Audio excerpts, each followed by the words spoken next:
Abro iceberg de historias aterradoras que les suceden a niños y bebés. Algunos dicen que los niños son juguetes de entidades malignas, y que les provocan sustos y terror. ¿Alguien ha escuchado historias aterradoras contadas por niños? Mi hermanito un día le dijo a mis papás y a mi abuelo que afuera de la puerta había un señor que estaba volando y se estaba yendo de su casa. No le hicieron mucho caso porque siempre decía ese tipo de cosas. A los pocos minutos nos enteramos que el vecino de enfrente acababa de morir. Días después le dijo a mi papá que había una señorita en la puerta que lo buscaba. Mi papá creyó que era una conocida que a veces se iba con él en el carro a su trabajo. Él le daba raite, salió pero no había nadie en la puerta. A los 2 días supimos que esa chica había fallecido en su casa, se había caído mientras lavaba y murió. De niño me generaba miedo la historia de una muñeca y una niña donde su hermana mayor la asustaba con que la muñeca era mala y hacía travesuras. La cosa es que la hermana termina metiéndole en la cabeza que la quiere lastimar al grado que comienza a alejarse de la muñeca y en lugar de tenerla en la cama para dormir con ella, la dejaba en una silla. Después comienza a taparla con un trapo para no verla, y con el tiempo niña se tapa la cara con las cobijas para no ver el bulto sobre la silla. Una noche ya toda nerviosa mira el bulto y siente que se va a caer el trapo y se tapa toda la cara y dice en voz bajita: ella no me va a hacer nada, y escucha a alguien decir: yo. La niña se descubre y ve a la mona sobre su cama. Al día siguiente la niña amanece muerta por el susto. No recuerdo bien cómo seguía, si de verdad la muñeca se movía o la hermana por malicia se la había puesto ahí y le había provocado un infarto, pero era una especie de mini leyenda urbana contada entre niños. La cosa era imaginarse cómo diría el yo de la muñeca. Se dice que los niños y bebés son energía pura, ya que no tienen ningún mal. Las entidades se interesan mucho en ellos por su aura pura y tratan de tenerla, como los bebés cuando son recién nacidos. Las brujas los chupan por este mismo motivo. Los niños, con sus amigos imaginarios, pueden llegar a ser almas perdidas, demonios, duendes, entre otros, debido a su energía tan activa y llena de luz. Por eso, se los quieren llevar.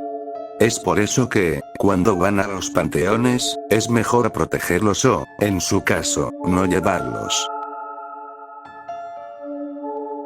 Es mi momento. Cuando yo tenía 3 años, ya hablaba muy bien. Mi abuelita tenía 3 muñecas grandes y antiguas, que eran del tamaño de un niño de esa edad, 3 años. Adjunto foto de referencia. Esas muñecas, en ese entonces, ya eran viejísimas. Si acaso, tenían 30 años. Eran de mi mamá y sus hermanas. Había muchas historias sobre ellas. Que se movían, hablaban, tiraban cosas, etc. Cuando yo era niña, no podía verlas porque empezaba a llorar y le decía a mi abuela que me hacían gestos, que me sacaban la lengua y me decían cosas. Mi abuelita iba y las regañaba, pero eso nunca dejó de pasar. Cuando iba gente extraña, siempre decía que veía niñas corriendo o sombras de niñas. Una de las historias que más recuerdo es que una vez fueron a buscar a mi tía. Había una ventana grande en la entrada que daba a la sala, y en esa sala había un sillón recargado en la pared que daba a la ventana. El muchacho que la buscó le gritó por la ventana y dice que una niña se paró y se metió a los cuartos. Pensó que le hablaría a mi tía para que saliera, pero jamás salió nadie, porque ese día no había nadie en casa. Mi abuela les ponía ropa de niñas para cambiarlas, les ponía zapatos y las acomodaba en una repisa, pero siempre terminaban en otro lugar y con los zapatos desgastados o llenos de tierra. Una vez, todos mis primos se quedaron en la sala de la casa de mi abuela. De curiosos, querían ver algo, ya que hay muchísimas historias en esa casa. Fueron rumbo a la cocina, y para pasar por ahí, se ven unas escaleras que dan al segundo piso. Pues todos vieron y escucharon cómo las 3 muñecas iban bajando por las escaleras. Se vieron las tres sombras descendiendo mientras reían. Terminaron llorando y escondidos con mi abuela. Mi abuelita no las tiraba porque ella no veía nada, hasta que ya fue demasiado lo que pasaba y mejor las regaló.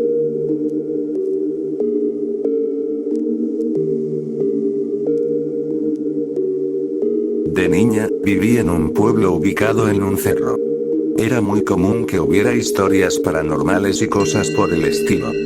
En dicho pueblo, había una cueva a la que, supuestamente, nadie entraba porque existía la leyenda de que, si lo hacías, te perdías en el tiempo y salías muchos años después, aunque para ti solo hubieran pasado unos minutos. También la gente la evitaba porque decían que ahí llegaban las brujas a esconderse. El chiste es que, una vez, mi hermano y yo habíamos ido a la única tienda que había. Eran aproximadamente las 7 p.m., estaba atardeciendo y aún había un poco de luz, no había alumbrado. Íbamos caminando por el camino principal. Él me cuenta que, al momento de pasar por el cruce que dirigía hacia las cuevas, vio como había personas afuera de ellas. Dice que sintió mucho miedo y me apresuró a caminar. No pasó mucho tiempo cuando vio que esas personas estaban arriba de nosotros y solo corrimos. Cada que cuenta esa historia, hace hincapié en que le dio más miedo por mí que por él, ya que yo tenía 6 años y él 13. Yo era una niña y él, un adolescente.